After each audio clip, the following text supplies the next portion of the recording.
Hello à tous et bienvenue sur ce nouvel épisode de MVP. Aujourd'hui, avec Antoine, on va parler finance. En gros, la question c'est qu'est-ce qu'on fait de nos thunes, hein, pour être un peu vulgaire. Qu'est-ce qu'on fait de l'argent qu'on gagne, sachant que, pour rappel, moi je suis freelance, donc j'ai une auto-entreprise ainsi qu'une SASU, on en parlera. Et Antoine est en agence SEO. Donc c'est vraiment deux choses complètement différentes. C'est pourquoi on parlera à la fois de charges, enfin de finances et de charges et de revenus, enfin bref, professionnels, et aussi sur l'aspect perso. Parce qu'on peut faire des investissements à la fois pro, mais aussi perso, etc. Antoine, bah, comment ça va toi? Salut tout le monde, salut Paul, tu vas bien? Bah écoute, Parfait. très très bien, très très bien, toi aussi? Ouais, impeccable. Moi, je pense que je vais parler beaucoup plus finance d'entreprise que finance perso parce que, spoiler alert, je n'ai jamais investi de ma vie en perso. Ok, ouais. Euh, Par contre, en finance d'entreprise, j'ai énormément de sujets que je pense que je peux aborder. C'est pour ça que je t'ai proposé cet épisode. C'est parce qu'aujourd'hui, c'est vraiment un sujet que je souhaite processer, quelque chose vraiment de bien carré parce que forcément, il y a énormément de sujets en tant qu'entreprise sur ça, quoi. Ouais, clairement.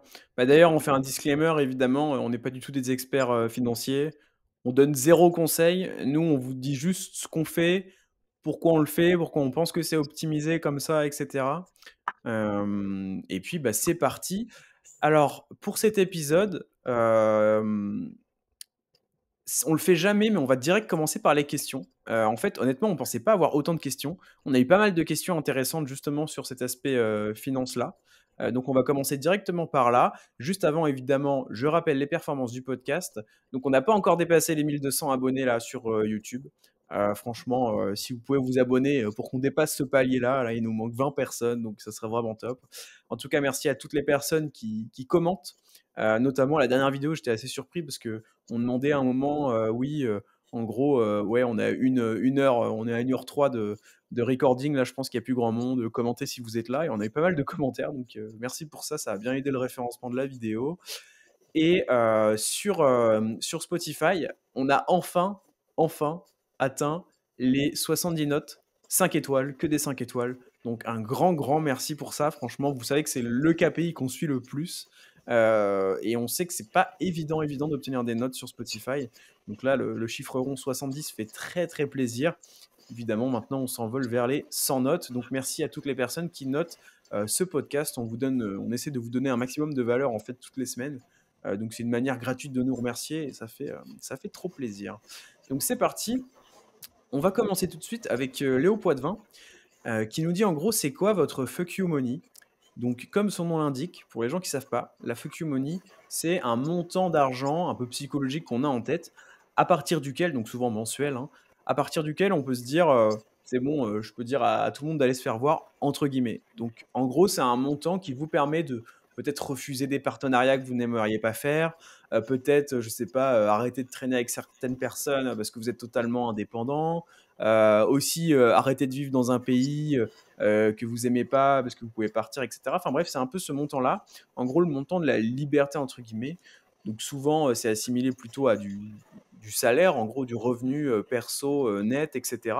Je sais pas si Antoine, tu as déjà une idée, toi, de ce montant-là. Pour toi, ce serait combien? Enfin, c'est Pas intéressant du quand tout. même.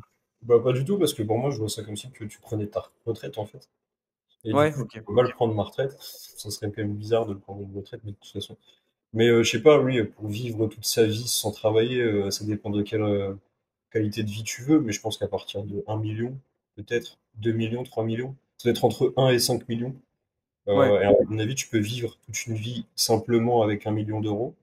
Et Hmm. à mon avis, tu peux vivre une vie avec un très bon rythme. Enfin, Ouais. après, je parle en France, hein, peut-être, mais ouais, je pense qu'entre 1 et 5 millions, tu peux avoir Ok. tu peux totalement, voilà, autonome, quoi.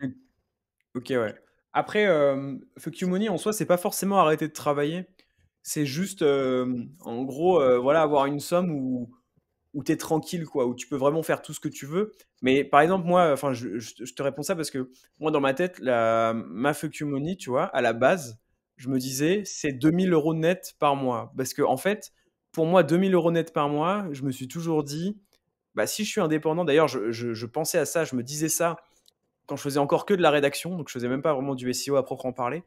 Et je me disais, bah, 2 000 € net, ça veut dire que vraiment je peux en vivre. Je gagne 2 000 € net tous les mois avec mon activité en faisant, je sais pas, 7 heures par jour.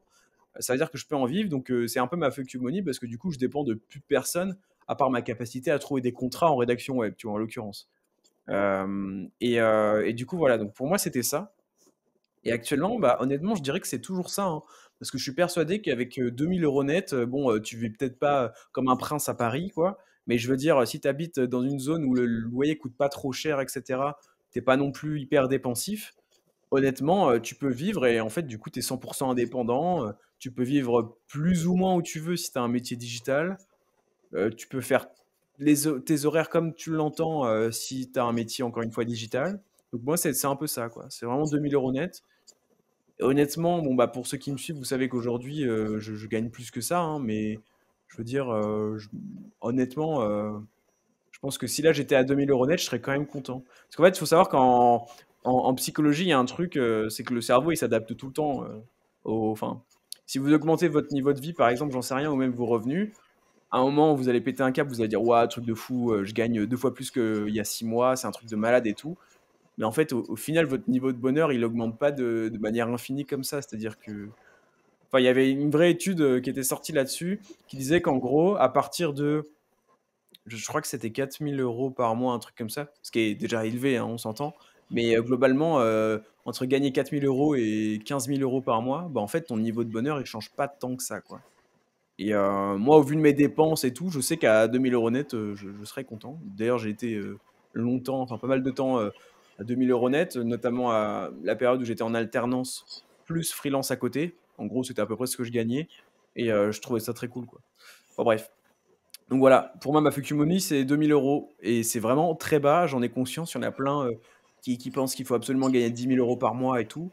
Mais en fait, enfin, sauf si vraiment tu veux vivre à Dubaï ou des endroits chers comme ça, mais je veux dire, sinon, tu n'as pas forcément plus de liberté, quoi. Enfin, bref.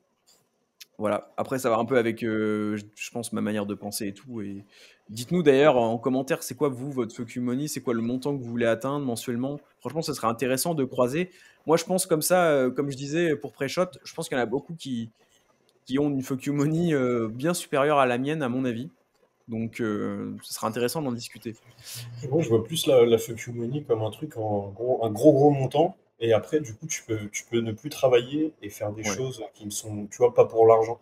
Mais après, ouais. Oui, moi, je c'est vrai aussi, ouais. partage un peu de se dire que tu travailles que pour l'argent, parce qu'en réalité, il y a quand même, je sais pas, il y a des choses intéressantes derrière des projets. Donc, moi, franchement, aujourd'hui, je me verrais pas faire autre chose, tu vois, même pour plus d'argent ou quoi. Après, c'est vrai que du coup, si tu réfléchis objectivement, tu vis par exemple, admettons qu'on a encore, je sais pas, 50 ans de vie, tu vois, c'est un peu horrible d'ailleurs de penser à ça. Ouais, Et tu te dis, ok, combien il faut vivre? Encore une fois, je te rejoins, je pense que 2000 net par mois, c'est bien, tu vois. ouais, Pas c'est beaucoup genre, plus, c'est le cap à partir duquel tu vis de ton activité officiellement, quoi. mais si tu fais le calcul, bah vas-y, je vais te dire ça. Donc si tu fais 2000 fois 12 fois 50, on va voir ça fait combien? 2000 fois 12 fois 50, sachant que en réalité, ouais, ok. Donc ça fait 1 200 000. Ok, Attends, bah tu vois, on est dans les mêmes eaux, hein. 2000 fois 12 fois 50, 1 200 000. Donc tu vois, 1 million d'euros, tu peux vivre toute une vie, mais en réalité, pour gagner 1 million d'euros net, il faut, je pense, vendre beaucoup plus parce que tu as plein de taxes et tout. Ah Donc, ouais, ouais. euh, Ouais, je parle bien de net, effectivement, hein. Mais après, ce qu'on dit là, ça se trouve, dans 2 ans, ce sera totalement caduque avec l'inflation, tu sais. Ça se trouve, 2 000 €, ce sera l'équivalent de 1 000 € aujourd'hui. J'espère pas. Mais, euh, mais ouais, non, mais voilà. Bon, alors, du coup, deuxième question. Donc là, c'était une question de Léo Poitvin, qu'on salue évidemment. Et maintenant, c'est une question de Jean Truitos. Donc, je pense que c'est évidemment un pseudo. Quel budget mensuel vous dépensez en outils SEO? Antoine, est-ce que tu veux répondre? bah, franchement, beaucoup parce que du coup, on a des outils, déjà, on a plein d'outils et on a plusieurs sites sur chaque outil, donc plusieurs espaces membres, puisque forcément, on les utilise tous. Et donc beaucoup en fait, hein, parce que rien que sur SEMrush, je sais qu'on paye 3 000 € je crois tous les 3 mois, donc ça va, je le lisse sur les 3 mois à chaque fois. Ouais. Et après tout outil confondu, euh, Ouais, je pense qu'on doit être entre 1005 et 2005 par mois à peu près. Hmm, ok, super intéressant. Euh, Moi, je dois être aux alentours des 50 euros à peu près par mois. Parce que je vais pas vous mytho, je suis un énorme rat.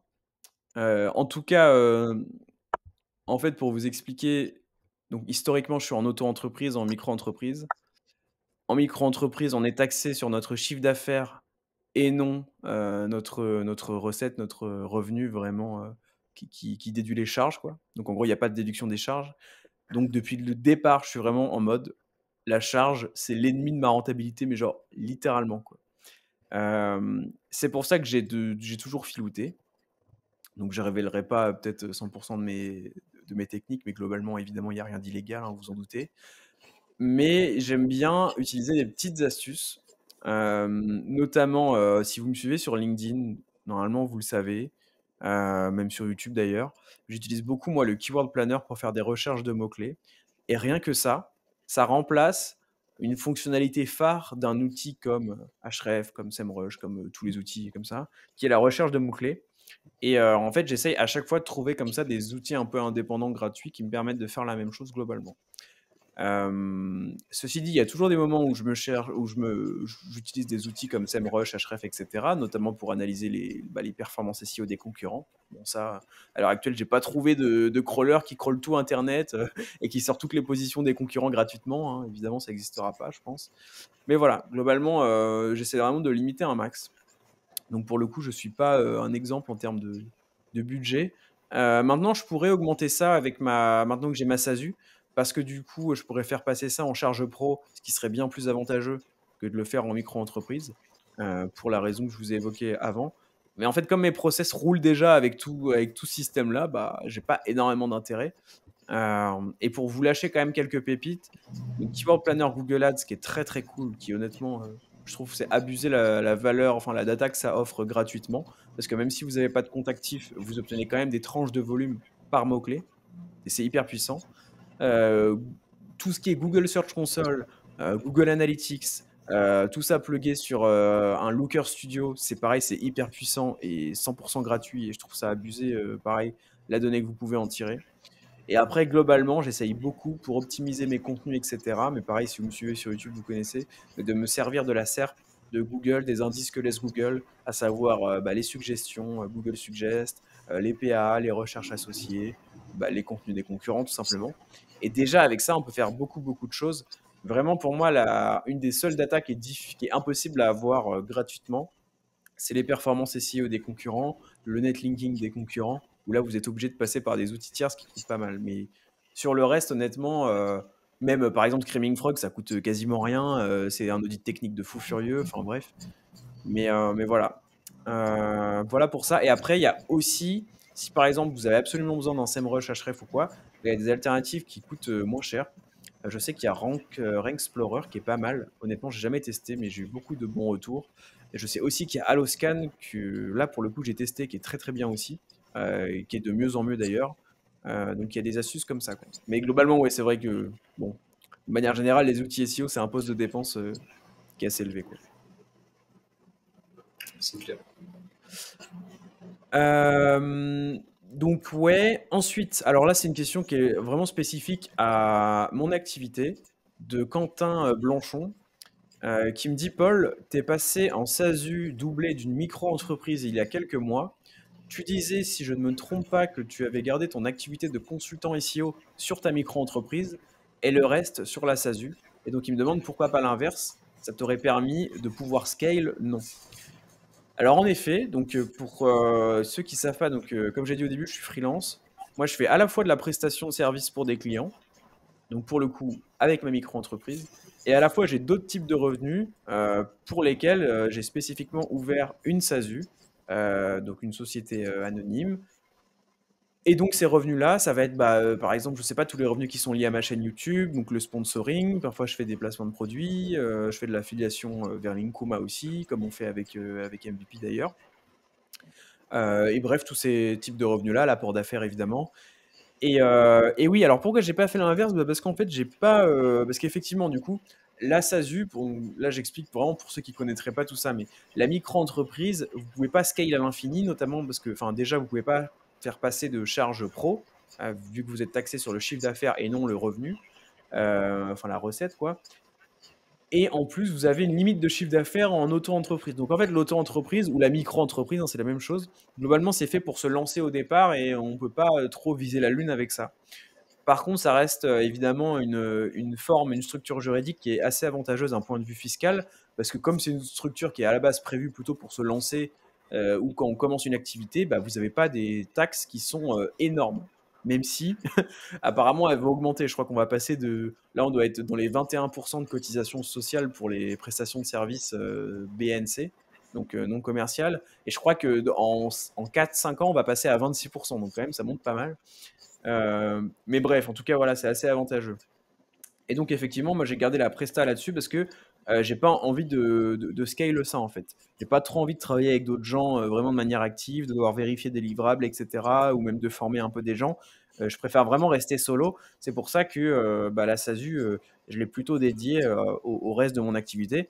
D'ailleurs, que je fais 100% en solo aussi, hein. Là, pour l'instant, même pour YouTube, j'ai pas de mini maker, j'ai pas de monteur.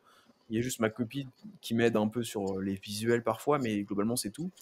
Et donc voilà, en gros, c'est pour ça, c'est parce que tout simplement, voilà, hein, j'ai pas envie de scale en prestation. Sinon, j'aurais fait une agence tout simplement. Et, Ça aurait été et marrant voilà. que ce soit concurrent. Ouais, Le vert contre le jaune sur la serre. ouais, de ouf. Ah, ça aurait été drôle, mais c'est vrai que là, après, je dis pas que ce serait pas une étape future, mais pour l'instant, ça me donne pas trop envie. Mais en gros, voilà, pour te répondre dans les grandes lignes, je pourrais détailler, etc. Mais si tu veux, envoie-moi un MP sur Twitter et puis je pourrais te donner peut-être plus d'infos, mais je suis pas sûr que ça intéresse 100% de l'audience, donc c'est pour ça que on va passer à la prochaine question. Donc on a Thibaut SEO qui me dit donc veux-tu repartir vivre à l'étranger dans les prochaines années? Et je pense qu'Antoine, tu pourras répondre à cette question-là aussi. Je sais pas si c'est quelque chose que tu as prévu. Mais globalement, moi, là, tout de suite, non, pas forcément. Mes voyages, j'ai trop kiffé. C'était trop bien. Ça m'a montré que je pouvais être productif avec 6 heures de décalage horaire avec les clients et tout. Enfin bref, que ma routine s'exportait bien, donc c'est parfait. Mais on va pas se mentir, là où je suis le plus productif, c'est quand même dans un environnement optimisé, où j'ai un meilleur setup, où même j'ai mes potes, ma famille et tout. Franchement, ça sert aussi. C'est aussi chouette. Donc pour l'instant, non, je compte bien rester en France. Ceci dit, j'exclus pas le fait de partir à l'étranger plus tard, mais peut-être dans un pays vraiment développé, type Corée, Japon, Angleterre aussi, j'aimerais bien, pourquoi pas. Mais voilà, ce genre de pays. Et pourquoi pas des pays où il fait pas trop chaud. Je sais que la chaleur en Asie, à la fin, j'en avais un peu marre. Mais du coup, voilà, pour les plans. Toi, Antoine, je sais pas si c'est des trucs.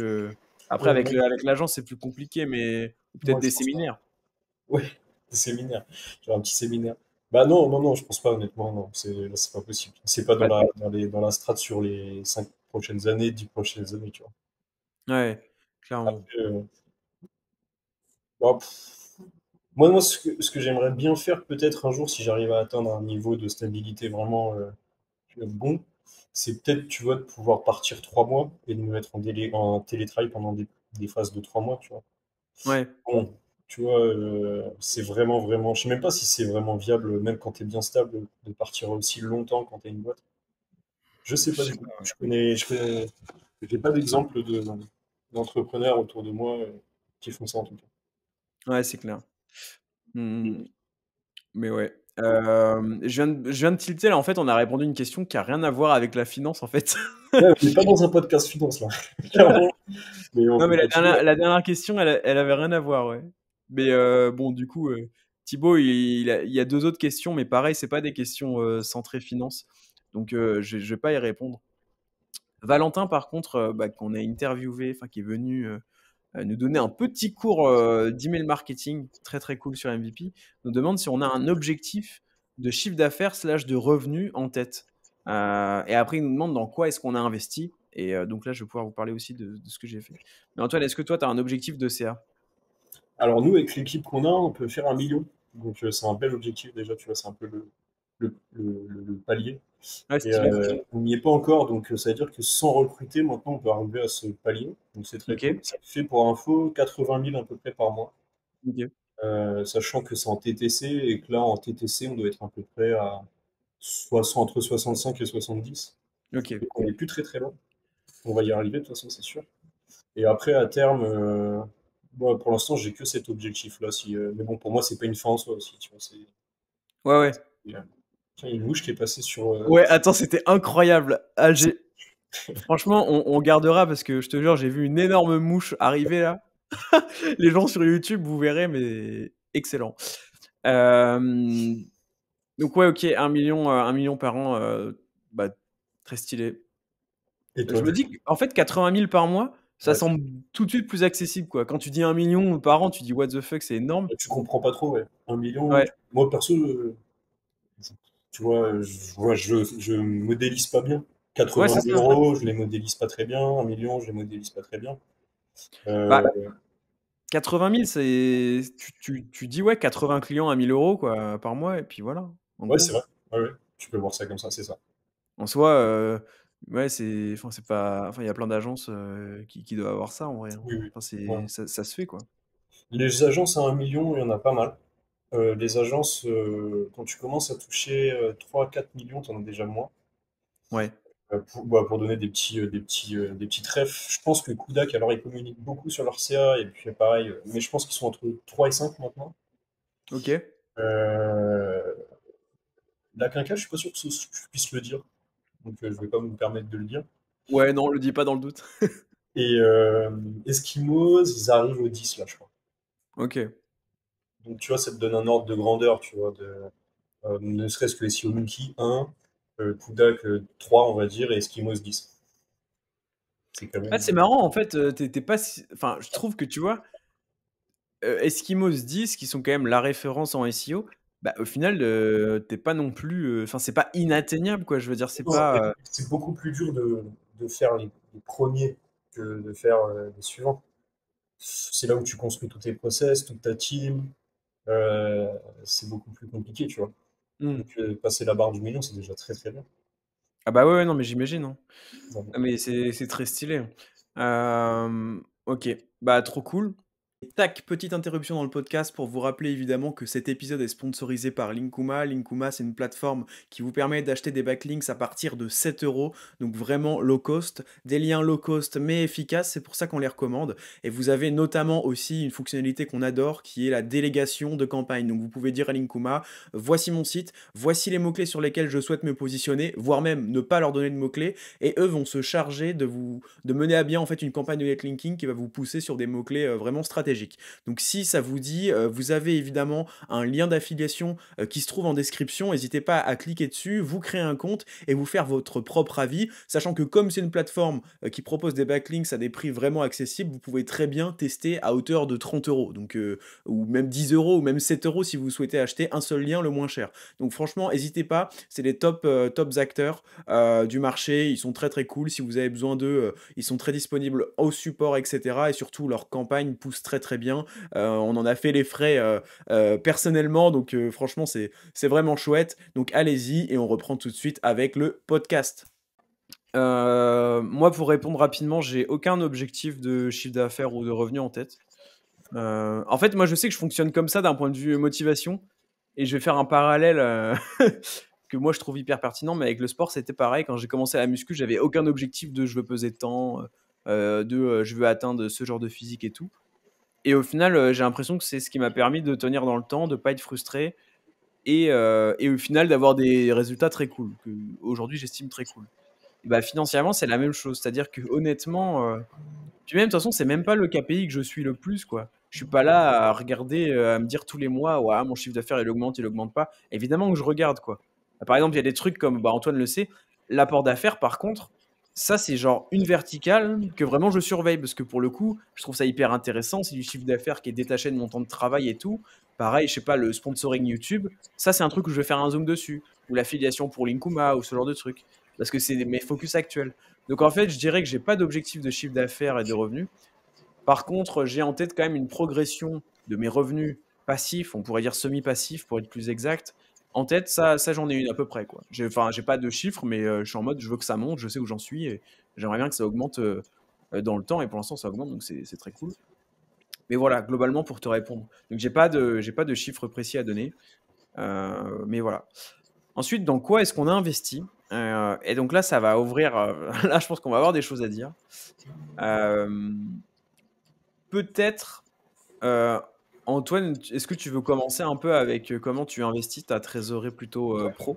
Alors moi, du coup, j'investis dans ma croissance. Donc, c'est-à-dire que j'investis pas vraiment. C'est juste que je recrute, je développe l'agence.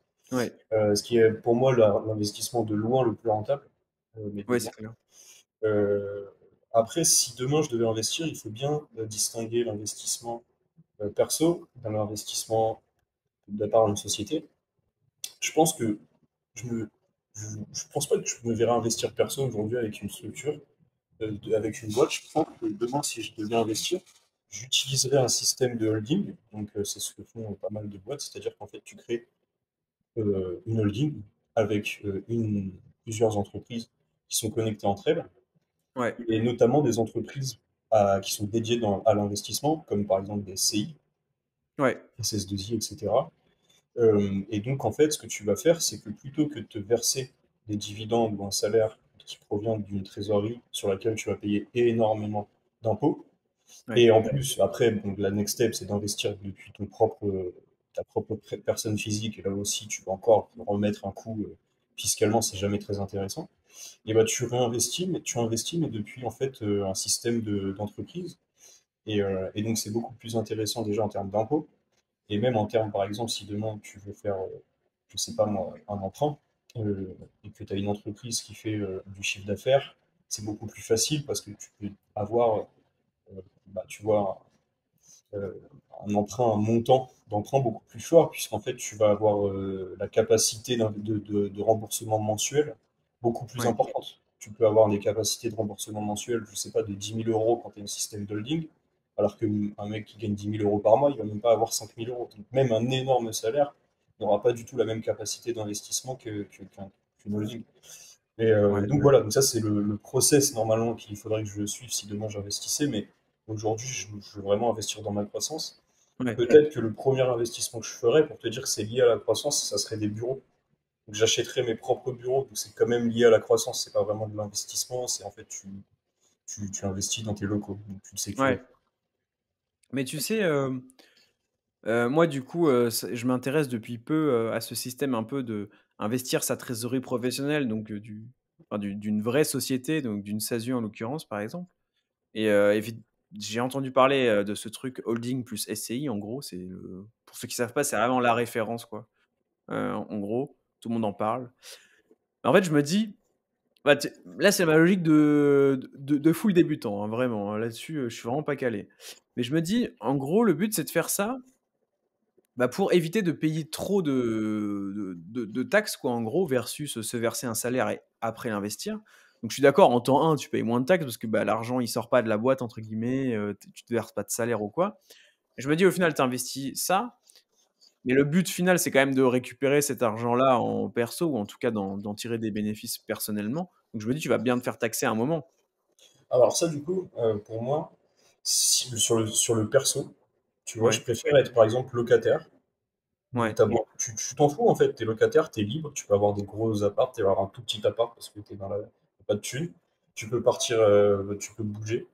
ouais, Et te dire en fait bah, que ton argent perso, c'est que du kiff. ouais, C'est pas, et la partie, tu mets de l'actif, etc., tu te dis que tu passes par. Mais du coup, moi je me vois bien, tu vois, sur la partie perso, faire vivre très très très simplement, tu vois. Ou même si j'ai envie de faire du kiff et tout, je peux. Mais tu vois, ne pas me dire je vais investir dans l'immobilier, je vais acheter des trucs, tu vois, avoir un tout petit capital et finalement tout mettre sur un système de holding et te dire voilà, ça c'est un truc voilà, qui, qui me permet justement de faire des trucs, quoi. ok. Mais du coup, en fait, le but, c'est que ta holding, elle gagne, enfin, que la trésor de ta holding, elle augmente avec le temps grâce à ses investissements, donc notamment SCI, etc. Euh, Les mais actifs. ouais, c'est ça. Mais du coup, au final, ça reste toujours des actifs professionnels. Et Ouais, mais est-ce que ça sert à quelque chose d'avoir énormément d'argent en perso, tu vois? non, non, non. Mais du Un coup, actif, ça sert à rien en vrai. tu vois, tu achètes un appartement, tu le fais louer à quelqu'un, dans ton confort perso, ça t'apporte quoi? Si ce n'est que des emmerdes parce que du coup, tu as des locataires qui ne vont pas te payer, etc. Ça t'apporte juste un actif. Mais ton actif, en gros, ça te sécurise. Ok, peut-être un jour tu vas pouvoir le vendre et avoir une retraite et tout, mais c'est pas ça qui va améliorer ton niveau de vie. Donc, que tu le fasses en perso ou en pro, euh, Ouais, je vois le délire. Je vois le délire, mais du coup, je comprends, enfin, je comprends pas bien le goal final. Qu'est-ce que c'est? C'est d'avoir plus de trésorerie pour réinjecter ça dans, par exemple, ton agence après, pour grossir plus vite, en gros? bah, bah, après, tu vois, c'est un goal. Est-ce que c'est un goal, l'argent déjà? Tu te dis, bah, peut-être que si tu as un bon actif, donc une bonne boîte bien valorisée, tu vas Hmm. pouvoir plus facilement lever des fonds, faire des emprunts. Ouais, Donc, pour d'accord. ton kiff perso, après, le kiff perso, je trouve que c'est autre chose. Tu peux prendre des dividendes, etc. Mais Hmm. peut-être que du coup, ça va être quelque chose qui va te permettre d'accélérer sur d'autres projets, tu vois, de Ouais, créer ouais, un clairement. groupe. Ok. Je pense que tous les groupes, il y a beaucoup de groupes, hein, il y en a plein. Ils ont ce process-là. En fait, il y a plusieurs sociétés qui se financent, qui se font croître entre elles. La société qui fait plus de profit va faire croître une plus petite, à Ouais. travers justement tout ça, Ok, tu vois. Et je pense qu'en effet, c'est une bonne question, mais à mon avis, les actifs d'une société, ça sert à lever, en fait, ça sert à emprunter. Je vois pas, ça ouais, sert à lever. hmm. Ou alors, Ouais, c'est. t'as raison. Ça sert à quoi l'argent au bout d'un moment? Tu te dis qu'en vrai, ça sert à quoi d'avoir 10 millions de fortune? Tu vis aussi bien avec 2000 net par mois, comme tu disais. Ah Euh, ouais. Non, mais par exemple, parce que, en fait, parce que moi, je me suis plus renseigné sur l'aspect perso. Et c'est vrai qu'en perso, bah, les bénéfices, tu les captes directement. Je veux dire, si à un moment, je sais pas, imagine, tu arrives à un moment, tu as 10 apparts à toi en perso, et tu perçois, je sais pas, 6 000 € de loyer brut. Donc ça te fait, je sais pas, une rente de 3 000 € net par mois. Je dis ça au pif complet, hein. Mais là, tu te rends bien compte que voilà, en gros, à ce niveau-là, ça te permettrait de vivre sans travailler, quoi. Pour les gens qui voudraient pas travailler, voilà. En théorie, hein. Mais alors que je trouve que, mais c'est parce que je me suis moins intéressé à ça. Mais du coup, la trésorerie d'entreprise, je trouve ça beaucoup plus flou. Mais aussi parce que moi, j'ai pas une structure qui nécessite d'injecter de l'argent dedans, etc. Je pense que sinon, je comprendrais beaucoup plus les bénéfices. Mais Après, c'est tu as bien. le bénéfice en direct aussi, tu peux vendre ta boîte. Donc, Ouais. tu peux revendre je sais pas, tes bureaux. Hmm. Après, bien sûr, tu récupères, si tu la récupères en perso, je pense que tu te refais taxer de la même façon que si tu l'avais investi en perso, à mon avis, ça revient. Ouais, ouais, à mon avis, enfin, Si ce n'est ouais. pire. Mais ok. Non, mais super intéressant. Très très cool. De toute manière, on en reparlera sûrement tous les deux en off bientôt parce que bah, c'est un sujet, je commence à me pencher dessus, quoi. Comme ça fait pas longtemps que j'ai ma SASU, je commence à avoir un petit peu de trésorerie. Donc, bon, certainement pas encore assez du tout pour faire holding, SCI, etc., hein, mais d'ailleurs, je sais pas si tu as en tête un montant minimum à partir duquel, un montant de trésor à partir duquel c'est intéressant ce genre de montage. Je me rends pas trop compte, quoi. Si tu peux le faire dès le début ou si. Un montage comme ça, non, c'est super compliqué. Bah, en fait, il faut avoir une boîte rentable qui peut aller négocier avec un banquier. Par Hmm. exemple, ne serait-ce que pour louer une voiture, quand tu es une société, il faut deux bilans. Ne serait-ce que juste pour louer une voiture en location LLD. Ah ouais. Donc, pas du tout quelque chose c'est pas quelque chose ça fait partie des dernières étapes, en fait. Des Ouais. étapes, quelque chose qui roule très bien, très structuré. Euh, Moi, j'en suis pas du tout là, hein. J'ai pas du tout prévu d'acheter des bureaux, quoi. Ouais, ouais, ok. Ok, non, c'est l'étape ultime, quoi. C'est vraiment en temps deux, quoi. Ouais. Ok. Trop, trop cool. Bon, bah, du coup, globalement, ce qu'on retient de ce que tu nous as dit, c'est que toi, pour l'instant, vraiment, c'est full réinjection dans ta boîte. Donc charge pro pour permettre d'aller plus loin, quoi. Donc des salaires. Tu nous as parlé des outils aussi avant dans l'autre question, mais évidemment, ça entre en jeu et toutes les dépenses qui sont liées à ta boîte. Euh, Moi, du coup, pour répondre, donc, je suis beaucoup plus dans l'investissement perso. Donc c'est lié au fait qu'en micro-entreprise, bah, se verser un revenu, c'est quand même, tu te fais pas trop taxer, je veux dire, pour la France, quoi. Et donc, qu'est-ce que j'ai fait? En fait, au départ, je faisais rien. Donc, c'est-à-dire que juste, je me contentais de remplir livret A, LDDS, si vous connaissez. J'avais ouvert un LEP aussi, épargne populaire à un moment. Donc, bref, je remplissais tous ces livrets-là qui, globalement, sont pas taxés, sont quand même intéressants et assez safe. Et une fois que ça c'était OK, que tout était full, et bah, je me suis dit: «Bon, bah, OK, d'accord, mais là, il y a quand même de l'argent qui, en gros, qui s'accumule sur le compte courant et ça sert à rien, quoi». Je le savais, tout le monde le sait, si tu as, j'en sais rien, je te dis une connerie, mais si tu as 10 000 € sur ton compte courant et que tu dépenses, 800 € par mois, c'est de l'argent foutu en l'air, quoi. Parce qu'en fait, l'inflation, te nique un peu, pour parler ainsi, ton pouvoir d'achat sur le long terme. Donc c'est complètement con d'avoir de l'argent qui stack, sur le compte courant, du moins trop d'argent par rapport à vos dépenses, quoi. Enfin, en tout cas, c'est ce que j'ai compris. Donc je me suis demandé: «OK, bon, moi, je veux un truc où, globalement, c'est simple à faire». Évidemment, j'avais l'immobilier en tête et tout, mais du coup, j'étais pas du tout prêt à faire ça. En tout cas, pas de l'immobilier physique. Et donc je me suis renseigné, j'ai écouté des podcasts comme, notamment La Martingale de, Mathieu Stéphanie, qui est super cool. Si vous voulez, découvrir plein de moyens d'investir votre argent en perso et cetera, ça parle de plein de choses, donc je recommande à 100. Donc j'ai eu toute ma période, investissement. J'ai aussi pas mal parlé, avec un pote, qui est calé là-dedans, et qui est en avance sur moi sur ce point-là, donc c'était hyper enrichissant. Le genre de gars qui consomme aussi pas mal de justement de podcasts, qui lit des livres et tout, enfin trop cool et qui retient bien l'info, qui comprend bien.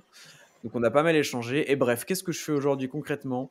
J'ai un PEA, sur, Boursorama, avec lequel donc j'investis dans des ETF. Donc, en fait, j'ai juste, les 2 ETF, c'est quasiment la même chose, c'est des ETF World. Donc en fait, un ETF World, c'est globalement vous investissez dans un indice qui, imite la progression des, entreprises, les plus grandes entreprises du monde, en fait. Mais du coup, c'est d'un point de vue mondial. Là où le CAC 40, c'est, la même chose, mais spécifique à la France, là où le S&P 500, c'est spécifique aux États-Unis, bah, là, vous êtes vraiment sur le mondial. Et donc en fait, c'est cool parce que globalement, c'est un indicateur qui, vous pouvez regarder la courbe si vous voulez, hein. Vous tapez, MSCI World ou, indicateur World, enfin bref, et vous regardez comment ça évolue. Mais globalement, moi, quand j'avais regardé, je voyais que ça prenait, entre 5 et 10 bah, tous les ans, de manière, assez continue, quoi. C'est juste la croissance du monde, en fait, croissance mondiale, un peu, qui est reflétée.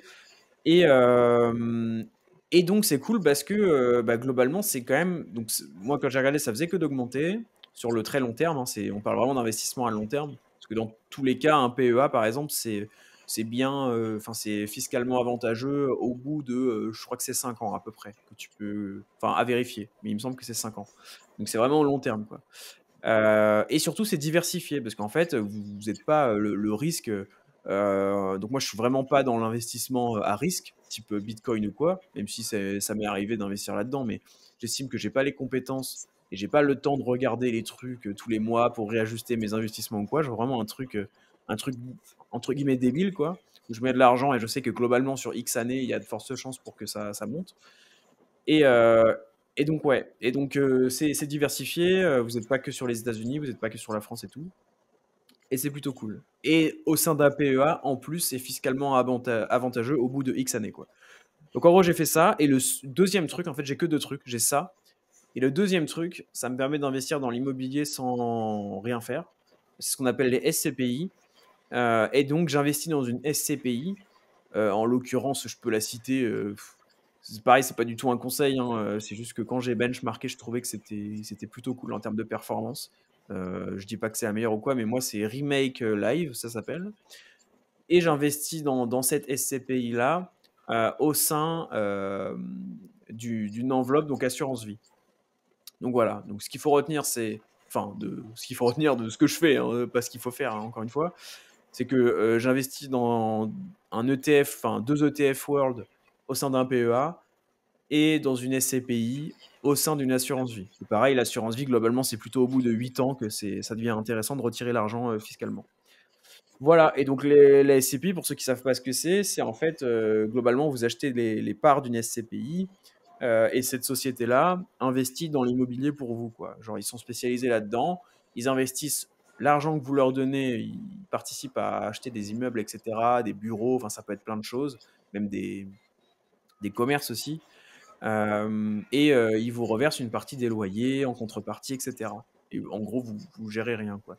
Et donc, moi, je trouve ça cool parce que j'ai deux trucs globalement long terme qui me semblent safe. En tout cas, si on compare à l'investissement crypto, ce genre de truc, c'est hyper safe, quoi. Même s'il y a jamais zéro risque, évidemment. Et surtout qu'ils me prennent aucun temps, quoi. Donc, je suis très content de m'être renseigné là-dessus parce que j'estime avoir trouvé mes 2 trucs plutôt cool où globalement je mets tous les mois et puis ça roule, quoi. En gros, c'est ça. Voilà pour ça.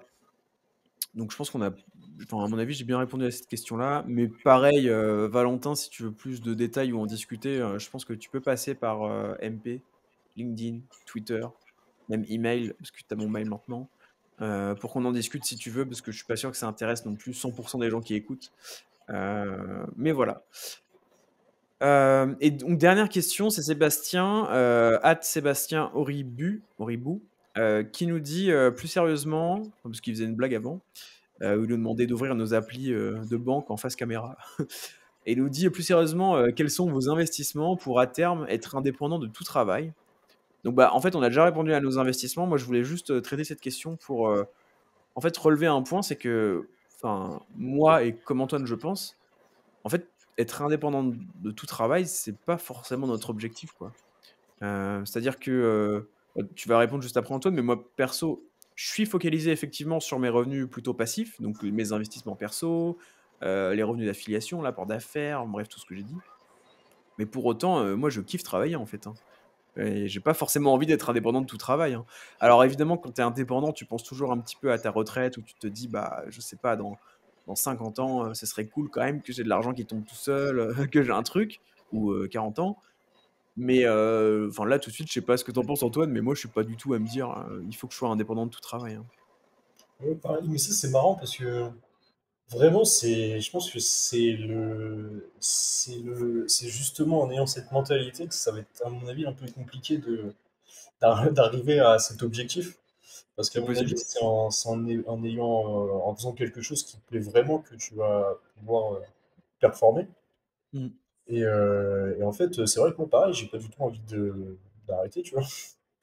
Ouais. Je sais pas ce que je ferais, t'imagines? Bah, Regarde, ouais, ouais. tu fais plus rien? Bon, moi, j'en ai là. Le travail, c'est la santé. Non, mais en fait, ça dépend de ce que vous faites. Je peux comprendre effectivement si, par exemple, aujourd'hui, tu es dans un job qui te plaît pas ou, toutes les journées, tu les subis. Ouais, je peux comprendre la volonté de toucher des sous tout seul, et d'être indépendant de tout travail. Maintenant, si t'aimes ce que tu fais, et bah, c'est une chance, hein. Mais nous, on n'a pas du tout envie d'arrêter de bosser. Moi, je kiffe, hein. Alors, il y a des moments comme Antoine, je pense, où on est un peu en surmenage, où on en fait un peu trop, où on en a un peu marre, on aimerait moins bien travailler, moins travailler, prendre peut-être une ou 2 semaines off, évidemment.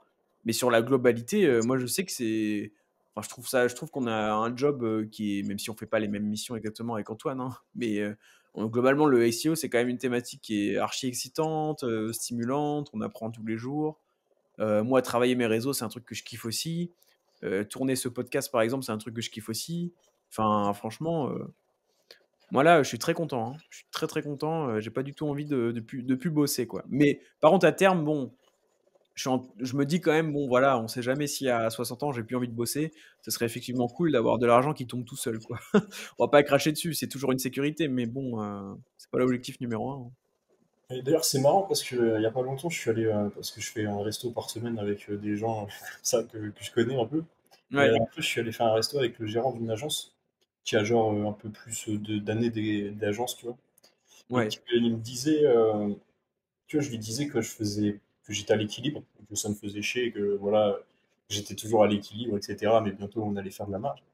Et il m'a envoyé un message LinkedIn juste après, tu vois, il m'a dit en gros, tu fais pas ça pour la gloire, tu fais ça pour l'argent, quoi. Et ouais. moi, je fais ni ça pour la gloire, ni ça pour l'argent, mais en fait, c'est juste que ça me fait kiffer de développer un truc. Alors, après, bien sûr, il faut quand même faire de la marge, tu vois. Là, vraiment, c'est l'objectif, c'est vraiment d'arriver aux 30% de marge, puis reprendre la croissance. Euh, mais c'est vraiment kiffant, quoi. Enfin, moi, j'adore. Et après, je m'étais déjà posé la question, qu'est-ce que je pourrais faire hors business, tu vois. Et moi, j'adorerais faire des films animaliers, tu vois. Tu vas OK. tourner des films animaliers, tu vois, tu travailles, mais tu fais pas ça pour l'argent. Donc, tu vois, même ça, cette Ouais. question-là, peut-être que, tu vois, je le vois plus comme ça. Tu peux, je sais pas, tu te dis, je vais devenir moniteur de de plongée sous-marine. Tu vois, Ouais, ouais, changes totalement le truc, tu vois. hmm, Ça, je trouve ça super kiffant aussi. Mais par contre, te ouais, dire, en fait, moi, je veux pas me lever le matin pour aller faire des trucs, tu vois, je trouve ça terrible, quoi. ouais. Tu m'as mis dans ma tête là. Je suis en train de me demander qu'est-ce que je ferais. C'est quoi l'activité que je ferais si j'avais pas le SEO, si j'avais pas de taf et que j'avais de l'argent qui tombe tout seul. Déjà, ouais. Enfin, moi, il faudrait absolument que je trouve un truc pour occuper mes journées, quoi. Genre, obligé. Je pense que si j'avais pas d'activité, je ferais juste du sport à fond et je lirais des livres, des choses comme ça, pour avoir une stimulation intellectuelle. Sinon, je pèterais un câble, je pense. Et sinon, peut-être que ça serait orienté autour du sport, hein, parce qu'aujourd'hui, mon focus actuel, pour ceux qui savent, c'est vraiment SEO, mais à côté, c'est muscu, etc. Et je kiffe trop, quoi. Donc peut-être que ce serait un truc comme ça dans le coaching ou je sais pas. Ou j'ai longtemps pensé, peut-être qu'un jour je le ferai, qui sait. Mais avoir ma salle de sport, c'est un truc, je pense que je pourrais bien kiffer, tu vois. Mais d'un autre côté, j'aime bien être solo aussi, être au contact de gens tout le temps, toute la journée. Je sais pas si ça serait pas un peu trop pour moi. Mais ça pourrait être ce genre de truc, quoi. Donc, bref, enfin bref, on est hors sujet par rapport aux finances, mais voilà, tout ça pour dire, ouais, le travail pour moi, enfin, ça donne énormément de sens à ma vie, quoi. Genre vraiment, enfin, je pense, toi Antoine, c'est pareil, mais si demain on nous enlevait ça, ouais, je pense on tombe en dépression, quoi. Ou je sais pas, tu te dis ça a plus aucun sens, qu'est-ce que je fais? Pourquoi je me lève le matin? T'as beaucoup de gens qui vendent des boîtes et genre ils ont bossé de ouf, ils vendent, ils sont là, mais what? Qu'est-ce que je fais, tu vois? Ouais, je fais quoi de ma C'est vie? quoi mes journées, tu vois? En plus, Après, si t'as plus d'argent d'un coup là, tu dois péter un câble. Enfin, ouais, c'est ça, en plus, ils ont plein de thunes d'un coup, ils ont plus rien à faire. Du coup, ils peuvent tout faire, mais ils ont pas forcément envie de faire des trucs, tu vois, d'aller faire du jet ski tous les jours, tu vois. Ça sert à rien. Donc, ouais, non, je pense qu'en vrai, le travail, il faut voir ça, à mon avis, pas que comme un moyen de gagner de l'argent, tu vois. Tu peux travailler et te dire, en fait, je sais pas, faire un peintre qui peint, c'est trop cool, tu vois. Il va peut-être pas vendre ses toiles, mais au moins, il essaye de construire quelque ah chose. ouais, de ouf. Pareil, je t'écris un bouquin, c'est trop stylé d'écrire un livre, tu vois. C'est un truc de fou, tu crées un monde et tout. 100%. Et le Ça, c'est un business, c'est truc un qui peu pareil, pourrait hein. me. Le business, tu crées un truc, mais finalement, tu gagnes pas beaucoup d'argent au début. Ouais. Pour ceux qui montent des boîtes, quand vous êtes freelance, forcément, vous avez, vous avez, comment on dit, cheaté le game, vous gagnez tout de suite 2000, 3000 euros net en quelques mois. Tu vois. Plus vite, en En fait. vrai, quand j'en parle et tout, je pense qu'il y a plein de gens qui se disent c'est hyper simple et tout de gagner bien en freelance. Mais je pense qu'on oublie aussi qu'il y en a plein qui échouent, hein, même en freelance, hein. Mais ouais. Non, mais écoute, je pense qu'on a fait un bon petit tour, hein. Ouais, bah, moi, je vais devoir y aller, du coup, parce que j'ai un colis qui est arrivé et je dois donner un code. Ok, ok. Bon, bah, à tout le monde, à la semaine prochaine. Ciao. Ciao.